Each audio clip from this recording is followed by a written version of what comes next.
Hey everyone, I'm Mo. and I'm Katy, and this is The Mo and Katy Show. We are two friends from two different worlds coming together in harmony for one podcast celebrating gratitude, humor, and positivity. We are random, ridiculous, and have been taking humor seriously since 2018. Each week we'll share two positive news stories from around the world, a quirky fact, the day's weird holiday, a shared experience, and maybe even play a game. All while punning the crap out of each other. Mo, you can't say that. Fine. It's The Mo and Katy Show. Gratitude, Humor. positivity. Hey everybody, I'm Mo. and I'm Katy, and this is the Mo and Katy Show. Thanks for hanging out with us today. You know what I was thinking about today, Mo? I was thinking about how much I really enjoy you and I putting out this podcast. And I love that we have listeners that are hanging out with us, listening along, putting up with laughing at us, putting up with our ridiculousness. And I'm just feeling really grateful today that we get to do this. I think it's really a lot of fun. Me too. And we're into our second year of doing the Mo and Katy Show, and it just keeps getting funner and funner. Yeah, and get ready because we're taking this on the road. This is going to be the live show pretty soon. That's right. We can start getting out. That's right. Can't wait. Absolutely. Come and hang out, have a cup of coffee with our listeners, and just chill and tell silly dad jokes. That's the plan. I got some of those. Mo specializes in those. Yeah. So drinking coffee with our listeners is something that's going to be going on in the world. Nice. Can you tell us, Mo, something that is going on in the world right now? Yeah. So you read books, yes? Yes. Okay. Do you read People? People magazine? No. Do you read People? Magazine's not a book. Do I read People? I mean, I guess we all do to a point. I'm not sure. Yes, but now you can intentionally because there is a human library. It's an international project. What? It actually started in 2000 in Denmark, and the human library, they actually have more than 80 countries have these human libraries. And basically the idea is you just get to meet somebody and kind of read them like a book, and you spend 30 minutes with them. And you get to ask questions, and you borrow a real person for 30 minutes. Oh, you can listen love to their that. story. You can ask questions. And so now they said there's thousands of people around the world who have read stories from other people. And so the books, if you will, the quotes, I'm doing air quotes, the books, if you will, include brain damaged, someone's an alcoholic, someone's polyamorous, someone's a single mother, someone's a naturist. And so they have all these different topics that you can do. And the founder of this human library project said there are so many issues we're not dealing with as a society, right? Mm-hmm. Refugees, mental health, homelessness, alcoholism, and the list is just going on and on and on. So this is a chance to have a 30-minute honest conversation with somebody who's affected by those things. But the cool thing is the person who is the book being read, if you will, says it was eye-opening for me as a book as much it was for my readers to learn my stories. And so again, it's this book that can talk back to you, can ask these questions, and I just thought was really cool. That's really amazing. Yeah. I love that because I think we tend to group up with and spend time with people who are a lot like us. For, various reasons, we tend to our friend groups tend to form, from people that are like us in a lot of factors. And that's actually one thing I really like about you and me, Mo, is that we have a lot of things in our lives that are different, but we just have this really amazing connection as friends. But I just love that people go outside their comfort zone and talk to people that they might not normally get to have conversations with. Yeah. That's really cool. Yeah, I think it's admirable for the people who want to share their story, and I think it's also admirable for the people who are willing to like you said, surround themselves by somebody who is different than them, looks differently, thinks differently, dresses differently, believes differently. And this is really cool. They said they say this about this is what the library says. All we ask is that they return our books in the same condition they found them. Or even better if they can. Yeah, well, I was just going to say, I think when you have an interaction like that, especially that's something kind of deeply impersonal, you are never the same anymore. And I think you are better because you have shared or learned. So I thought that was really cool. That's awesome. I love that. So if you don't have a human library near you, you could just check out a friend and just let them know I'm going to read you like a book and ask them questions about things you want to know. It's awesome.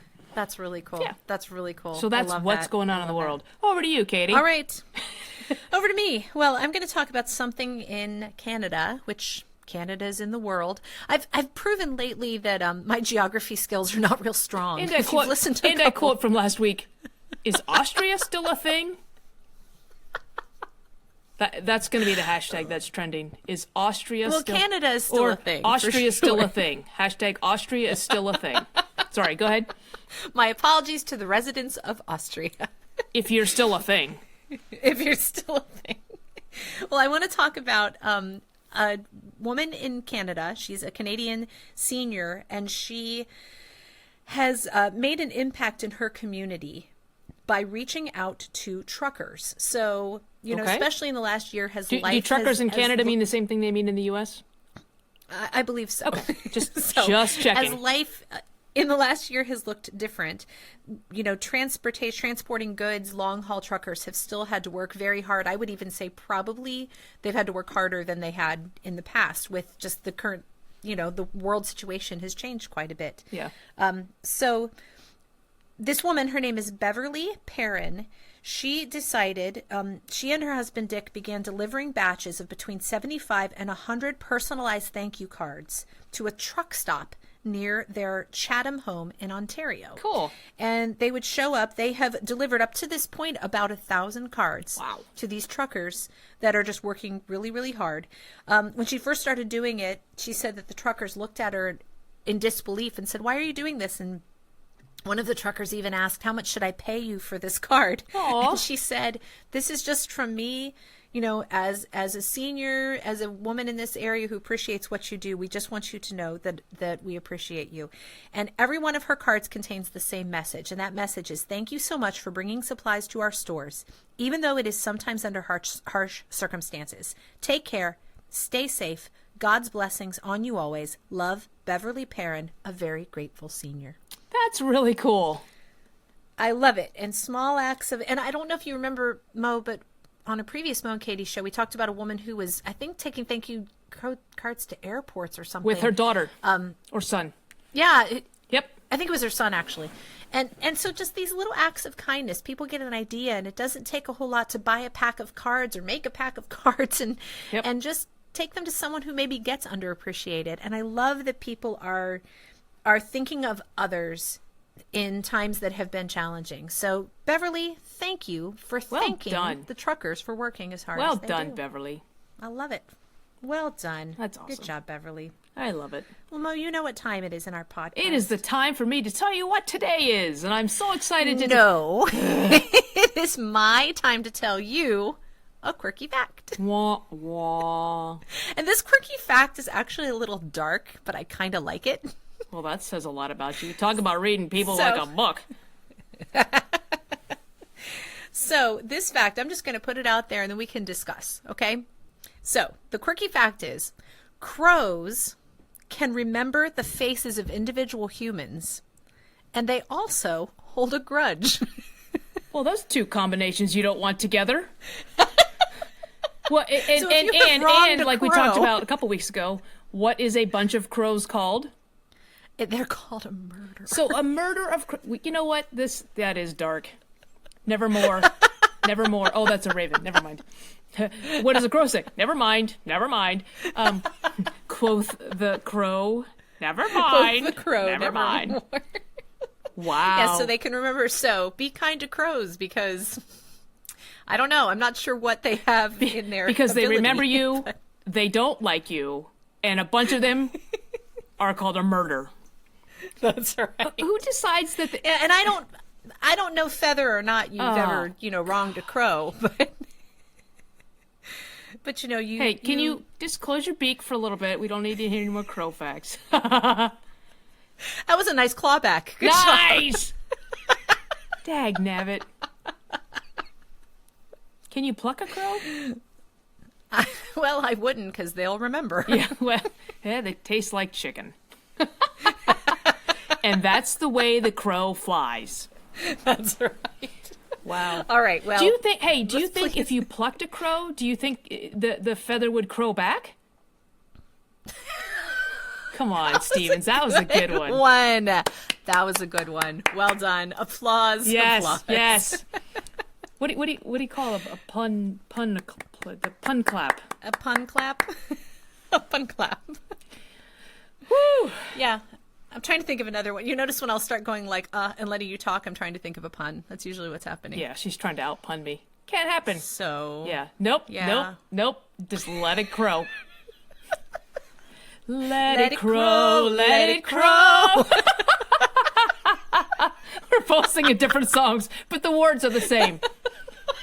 See? The lyrics are the same. But before we talk about that, I just want to tell you what today is. April 16th, if I'm checking my calendar correctly. And, of course, I'm trying to do callback because of my story was about a human library, the Human Library Project. Today is National Librarian Day. Oh, that's awesome. That's what we call a crowback right there. A caw. It's a callback. Earlier, did you say clawback or caw? I said clawback. But that's callback like a would have been pun. better. Caw. Back. Callback. Anyway, today is... All right, so it's Librarian Day. It's Librarian Day. And I just need to say that I'm a librarian was my pickup line in college. That was your pickup line? Yeah. I didn't date much in college. Yeah. No, I would just... Because of pickup lines like we'd always go out to the bar and everybody would have like their, I'm this, I'm that, I'm something cool. And I would be like, I'm a librarian. And then I would just launch into this thing about how the internet was just ruining librarians' lives and the Dewey Decimal System was on the decline and card catalogs were going to the museums. It was a thing. I had a whole shtick. But now that I because you were checking them out, was that what it was? Or file that under groan. No, now that I say it out loud, I do. Now I do realize it's all coming crystal clear why I didn't date much in college. You needed a better arsenal. Yeah. Yeah. Okay. Well, noted. Anyway, happy National Librarian Day. If you see a librarian, hug her or him, but quietly. Just don't even tell them why. Just hug them. Yeah. So I have to tell you, people sometimes ask, who was your favorite teacher in high school? My favorite teacher was actually the school librarian. And it was Mrs. Gruber, Mary Gruber. She was she's still an amazing, I've talked to her in a long time, but she's, I'm sure, still an amazing Hi, Mrs. Gruber. She was so awesome. She came to me in study hall when I was in 9th grade and asked me if I would like to be a librarian. So basically each period has a student librarian. So she asked me to be a librarian. That conversation changed the course of high school for me. I know that sounds dramatic, but it's true. Because by the time I was a senior, I never sat in a study hall. All my study halls I spent in the library with this crew of people that it was just basically like this free period. But she was just so good to us, and she would just do special things for us. She also sold tickets for the musicals, and I was very involved in the musicals. Uh-huh. So there was that connection that was there. And I remember when I got the lead in the musical my junior year, she let me go in her office and call my mom so I could tell her. And then she wrote me a note for class because I was late for class and said, Katy was helping me in the library. So she lied for you. Wow. So basically, Mrs. Gruber puts the lie in librarian. There you go. But when my best friend Kelly and I graduated, she made us lifetime library cards. So we had these Pleasant High School library cards, and she wrote lifetime and then wrote our names, and that was part of our graduation gift, which I thought was cool. And what other kind of library card do you have? I have a Library of Congress library card with my best friend Mo. Actually, they expire next year, don't they? They do. January? So we got to go back. Okay, we'll go. Yes. So, we gotta go back. Keeping on theme with the librarian, can I tell my favorite joke? Yes. Okay. Is it a pickup line? It can be. It's a little long. That's what she said, but here it goes. So, this is from Katy's, this is a true life story. So, Katy actually went into the librarian, and she went up to Mrs. Gruber, and she said, I'll have a hamburger, some fries, and a Coke. And Mrs. Gruber's like, Katy, you're in a library. She goes, I know, Mrs. Gruber, but I would like a hamburger, some fries, and a Coke.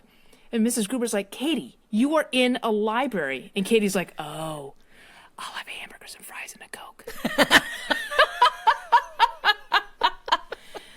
My friend Danielle told me that story years ago, and it is still my favorite joke.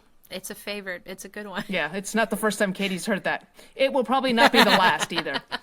Anyway. I don't mind. Anyway. Happy National Librarian Day. Happy hug a librarian. Tell him that you're checking him out. I love libraries. Oh, God. I know you love libraries, and it's been a tough time to love libraries because a lot of them are not open yet. Yeah. They're open just for picking up. Yeah, I went to one. I was so yeah. excited. I brought all my notes. I was all set to write. Took one, went to the library, and I walked around the entire library, and I was like, I couldn't find a desk to sit down. And I found out that it's open, but for express services, which means visits can't be longer than 30 minutes, and you can only grab a book or drop off a book, and then you out. I'm like, oh, come on. That's sad. It was a sad day for me. Anyway. Somebody open a library for Mo. Please. Just do it. Please. Okay. Make Mo happy. Open a library. Otherwise, I'm in a bind. Well, I thought today, Mo... Nice. Nice. I think you covered that one really well. Nice. You should have given a little more margin, but that's okay. God. All right, Mo. I thought it would be fun You today. are just a font of knowledge, aren't you? Chapters and chapters. But I thought it would be fun today. We always like to talk about a shared experience and something that you and I have in common. And we've talked about this before, but it's not been the first time, and I'm fairly certain it won't be the last time. But just talking about music, I was thinking today as I've been getting back to teaching after my spring break, and I was thinking about, the whole music experience growing up. Like, most people had piano lessons at some point, and that's, of course, something near and dear to my heart because that's what I do now. Yep. But just our experience in playing instruments and making music with our family.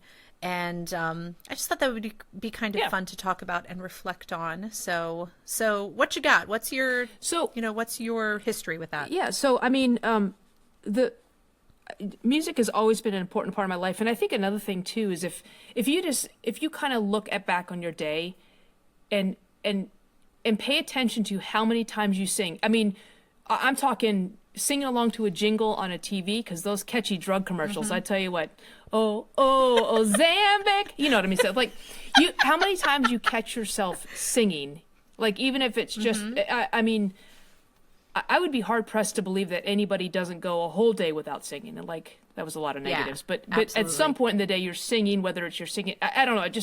It's amazing how powerful music it is and how pervasive it is. But the other thing that I really love about music is how universal it is. In that, I think every culture has some sort of musical, chant or whatever it is. Yes. But the cool thing about music, like the actual black and white music, is you could take, music. I think we've talked about this before too. You could take a musician from every country in the world with every language they all speak, put music in front of them, and assuming they know how to read music, everybody can play that music. That to me is the power, the true power, and the universality. Sure. The global nature of music.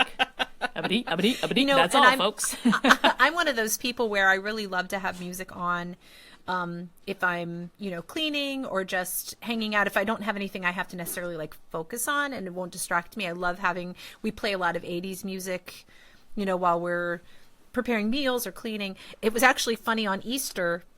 We were playing. I have a new card game that I've gotten, and it's kind of pirate themed. Arr. And I was playing it with my two sons and my one son's girlfriend, and we actually had Alexa play sea chanties. So we were like listening to pirate music while we were playing this pirate game. It was really funny. And then my husband always wants to play like Mexican salsa music. Nice. So he kept changing it to Mexican salsa. I was like, I can't play a pirate game, and my brain's getting all confused. So speaking of like Mexican, speaking of Mexican or Tejano music and stuff, whenever I borrow someone's car, I always program the channel to something that plays the closest thing resembling Tejano music, and then I of course turn the volume all the way up. Then I return the car. So if it's playing, it means I was in your car. Moral of the story: don't let Mo borrow your car. So did you, so the piano teacher in me wants to know, did you take piano lessons as a kid? I did. Loved them or hated them? I don't know. I don't know that I loved or hated it. I appreciated it because I had, I appreciated it, and I just love the power of music. And I think I'm trying to remember. I took piano lessons. I took violin lessons, and I took drum lessons. And I don't know which one happened first. And then I took clarinet later. But with those three,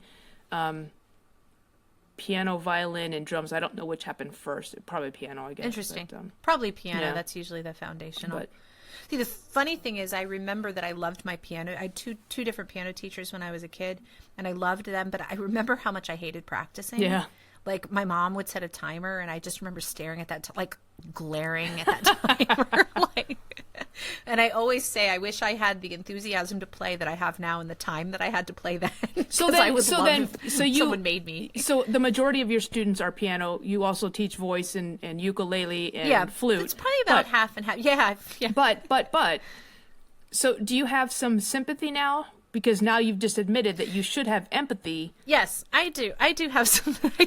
So do you sound like an old lady? Like, someday you're going to look back on this. You're going to have enthusiasm for this instrument. I know you hate doing it now, but well, it's more like you can tell when a student plays a song and they enjoyed it, and you can tell like when they play it with loathing. And I'll say to them, I'm like, okay, I can tell you don't like this song, but I'm making you do it because there's something in it that you need to. So I try to kind of like, look, I get it. I understand. So if you are one of Katy's students, if you are one of Katy's students right now, we would like you to chime in. No, not necessarily. You don't can have chime to in just that. To me. Just type in Mo, and then just start typing. And Katy knows not to read those comments.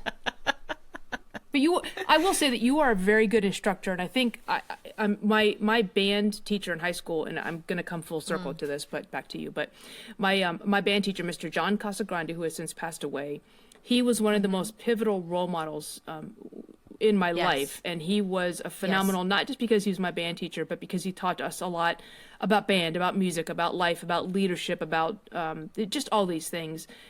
Absolutely. And how important the particular person is who's leading something or teaching something. And you, because you actually have taught me piano, you've taught me voice, you've taught me performance stuff.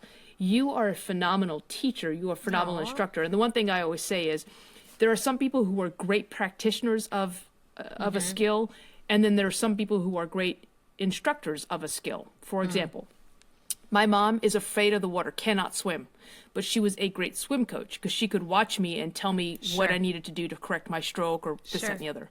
You are both a great, now I'm carrying the parallel, you are a great swimmer and a great swim coach. You are a great performer, singer, flautist, ukuleleist, and piano player, and you are a great instructor because you've done a lot with my voice, and we've sung duets quite a bit, and we have, and you always teach me well. So the instructor makes a difference, and so thank you. Yeah, so yes, we try to make it fun, try to keep it fun, try to keep it light. It's fun. Yeah. And I too, I had a band director in middle who was like my first instrumental instructor. Faux shizzle? Mr. Holsinger. That's pretty close. Mr. Holsinger is. And he and I he's friends on Facebook, but I actually got the chance to tell him, I saw him in person a few years ago, and I told him, I said, I'm still using like rhythm patterns that you taught me in 5th grade band with my students now. And he actually got a little like choked up. I was like, I'm glad you know that. Like when I was in 5th grade, I learned, 16th notes and 8th, like little words to count them. And I still use those with my students. And another person that had a huge influence on me was my voice teacher from 8th grade all the way up to till I graduated, Stephanie Hinkle. She and I are still Facebook friends as well, and we communicate. And I always refer to my voice students as her grand students. That's like yep. But I realize now, interacting with her as an adult, I was really drawn to her as a person. Like her personality is really amazing, and I think I connected with that even as a high school student. But like most of the really pivotal, life-changing stuff I learned about singing was from her. And I had other voice teachers too, in college and past that, but she was just a huge influence on me. And I think I see sometimes her handwriting in some of my old music books and stuff. That's cool. It's just really cool. So so it is about, it's about connecting on a personal level. Yeah.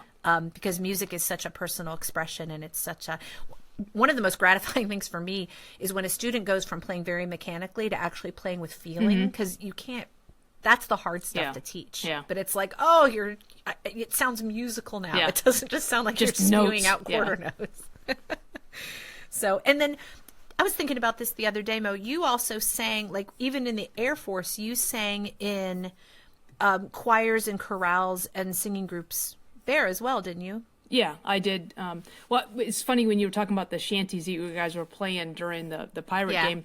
So I spent a year with the Navy at the Naval War College up in Newport, Rhode Island, and I wanted to sing. And so I sang in the Yeah. church choir, but I also ended up in a smaller ensemble group, and they're called the Sea Chanters. I don't know, but I can't remember the name of the Oh, group. cool. But we sang shanties, and that's when I learned what shanties Yeah. were. You know, it was basically to keep the plotting tune for the Exactly. Yeah, so and they're actually becoming really popular now all of a sudden again. yeah, like, they're I really saw culturally popular. Yep, I right saw now. a thing on TikTok and about but yeah. So I was in a sea chanty group, and we actually wore that's yellow cool. yellow rubber rain jackets or whatever. So we actually That's performed really those. cool. And that was my first exposure to, because I hadn't started barbershop yet, so that was my first exposure to having to sing a part that I was the only one singing it, like having to hold my own Yeah. part. It wasn't the melody. I love that. But yeah, I was. And we're gonna we discussed before we started recording today. We talked about what we were gonna talk about, and we're gonna delve into barbershop more on With another your sister episode. Yes, we're gonna have a guest, Jen my Cook, sister. coming soon. So clearly we're passionate about music. Exactly. Just a little tiny bit. Now, did Yeah. you sing in church choir growing up? Were you in like children's choir and stuff like that? Yep. So Yep. I was too. And the cool thing was my mom directed it some years, so that was Oh, really that's fun awesome. too. Yeah, she was, and we'd do cantatas and we'd do all that stuff. So Yep. it was really fun. Yeah, you and I. So Mo and I have this children's cantata that we both love called The Music Machine, and we often will just start singing songs from The Music Machine. And no one else around us knows it. But it's based on like the fruits of the spirit. So there's all these different songs, but Mo and I will bust out a Herbert the Snail once in a while. My mom just started singing "Be Patient" on the phone the Really? other day. Yep. Oh, that's I was like, awesome. yeah. So, That's anyway. awesome. Yeah, if Yeah. you know The Music Machine, or if you did The Music Machine when you were a kid, please comment and tell us. We want to know who Yeah. our fellow chicka Because- chicka bomb bomb people are out there. Yeah, because with a ball of white string, I can do many things. things. I could tie a Yeah. bow on a gift for you. Yeah. Fly a kite high. Tie a Love it. string to a guy. I don't remember. Oh, well, got those lyrics wrong. So That's speaking of which, completely wrong. Speaking of wrong lyrics, nice segue, Barrett. thank you. We're gonna play a game today, Yay! and we've done misheard song lyrics a couple of times. But they are Mo just is good actually fun. Mo's going to be the feeder of the lyrics today. Usually I look them up, and she's excited to have this role. Yeah. Okay. All right, so what do you got for me, Mo? All right. So how do you want me to do it? You want me to tell you the right lyric or the wrong lyric? And Yeah, tell me the right lyric, and I'll try to guess how someone okay. messed it up. Well, I'm just gonna hum the tune, and then you tell me the song. Oh. And then, okay, She's taking it to the next level. that's right. Ba ba ba ba ba ba ba da da. Oh, so this is Lucy in the Sky with Diamonds. Yes. Now, we have an inside joke on this one because we did a quartet Mad Lib. Janine in the Sky. Sky. With Yeah, that's right. Gentlemen. Gentlemen. Anyway, Lucy in Okay. the Sky with Diamonds. Lucy in Disguise with Diamonds? Ooh, that's a nice one. But no. Okay. Well, All I right, mean, what is- I'm sure the Misheard song lyrics can be whatever they are, but blue seal in the sky with diamonds. A blue seal? Blue seal. Yeah. Okay. Yeah, okay. This is Elvis Presley's "Suspicious Minds." Okay. We're caught in a trap. Oh, okay. We're caught in a trap. In a trap. Yeah. Can't walk out. Caught in a trap. Is it the caught in a trap part? Yeah. We're caught in a trap. Caught in a. Caught. We're caught in a. I don't know. See, now that I know what it is, I can't mishear it. We're caught do in it- We're caught in a trap, like fish. Close. We're caught in a trout. Right? You're on the right scale with the fish. That's a really fishy one. I don't know. I don't know. I just But wanted to bait you with that Well, one. you had me hooked, so. Yeah, we're caught in a Trout. We can't walk out. It rhymes. 'Cause I love you too much, baby. Okay. Shaka Khan, I'm every woman. I'm every woman. I'm every woman. I'm every human. I don't know. No, this one I don't exactly get, but this is what apparently we'll most sing people it. hear. We'll sing it regardless. Yeah. I'm Terry Wogan. I don't know who Terry is. I'm Terry Yes. Wogan. Hi. That was like the one I did for you before. It was Don't Go Chasing Waterfalls, and it was like Don't Yeah. Go Jason Waterfalls. Yeah. That's Mr. Please, Mr. Waterfalls is my father. I'm Terry Wogan. Yeah, I'm Terry Wogan. Okay, this should be easy. Aquarius. Okay. This is the dawning of the age of Aquarius. This is the dawning. Let's see. Aquarius is such a specific word. This is the dawning of the age of aquarium. I don't know. I don't know. Just think vegetables. Back to the fish. Oh, think vegetables. Eat your greens. This is the dawning. Sage of Aquarius? I don't know. Oh, nice. That's a close one. Age of asparagus. Age of asparagus. Asparagus. Asparagus. Asparagus. Oh my God. Okay. The one that I want. John Travolta, Olivia Newton-John. You're the one that I want. You are the one I want. Ooh, ooh, ooh. Okay. Hi. The one that I want. You're the gun. You're the gun that I want. You're the one that I can't. I don't know. You're the wobbly one. There's always a wobbly one. And if you don't know who the wobbly one is, it's probably you. The Eagles. Desperado. Okay. Desperado, why don't you come to your senses? Next line. You've been out riding fences for so long. That line right there. You've been out riding fences. You've been out on your... See, they already have a bunch of rhyming words. You've been out... Oh, I don't know. I'm not very good at this. You've been outright offensive for so long now. That's awesome. You've been outright offensive. I'm so offended by Desperado. We're going to end on the last one here. Okay. That made no We're going to sense, end on the but- last one because that's always a good thing. Absolutely. We're going to start with the first one, but we're going to end on the last one. I am so glad you specified that. I know. This is by The Clash, Rock the Casbah. Rock the Casbah, rock the Casbah. Those are the only words I know to this song. That's the words I'm concerned Oh. about right now. Rock the Casbah. So it's probably the word Casbah because it's a weird word anyway. You know what? I'm going to go Mork and Mendy. I'm going to say rock the Shazbot. So I've actually confused this a lot too. So we always sing this around the house. So Rock the Shazbot would work Yes. for Mark and Mindy. Sure. Because we have a cat, we have a litter box, we say rock the cat box. Oh, that's a good one. Yeah, or rock the cash box, if Yes. you're dealing with money. Or, as I got from this website, lock the task bar. It's very computer oriented. Yes. Lock the task bar, lock the task. That's Anyway. good. I like So that is Misheard song lyrics. And- You're and- welcome. and Good don't luck forget- hearing the right words. Don't forget, kids, kick a chicken with it. That is your reward if you have listened to us. Na na na na na na. Kick a chicken with it. Na na na na na. Kick a chicken with it. If you have listened to the Mo and Katy show from the Oh, beginning, Lord. that's when we were still video. That was like a video know, Mo and Katy I show. know. I love it. Well, since we are grateful for Misheard song lyrics, because they're pretty great, I will share a gratitude quote today. And this gratitude quote is by Naomi Williams. It is impossible to feel gratitude and depressed in the same moment. Ooh. There you go. I So if like you're it. struggling, having a down day, maybe look for things for which to be grateful. 4. Pick one. Pick gratitude. That's so right. much more Choose fun. gratitude. So it is impossible to feel grateful and depressed in the same moment. Thank you, Naomi Williams. That is a fantastic quote. Woohoo! Awesome. And while you're choosing things for which to be grateful for, I will say, be grateful, keep laughing and stay positive. And we will see you next week. Thanks for listening.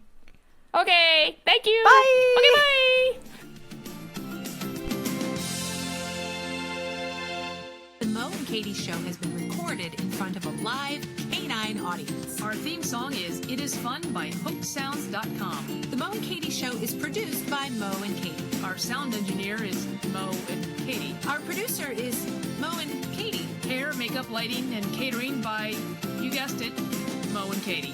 For comments, suggestions, and smart remarks, visit the Mo and Katy Show Facebook page or email us at moandkatyshow@gmail.com.